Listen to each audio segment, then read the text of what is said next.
था। अचानक से एक दादी जी आई और मुझे कहने लगा कि वो 2 मालपुआ खाना चाहती है।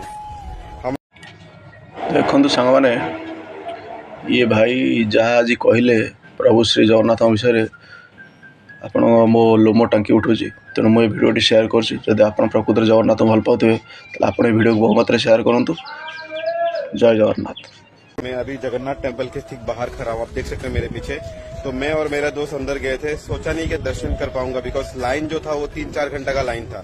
अचानक से एक दादी जी आई और मुझे कहने लगा कि वो 2 मालपुआ खाना चाहती है।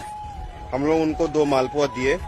अचानक से क्या हुआ, एक पंडित जी आ गया, आके हम लोग को एकदम जगन्नाथ जी के पास लेके गया और दर्शन कराया। मेरे रोंगटे खड़े हो गए थे, मेरे आंसू निकल गए थे कि कैसा चमत्कार है यार। सही में अगर कोई भी बोलता है कि भगवान नहीं है तो इस रील को जरूर शेयर करो। जय जगन्नाथ, जय श्री राम। ये बहुत अद्भुत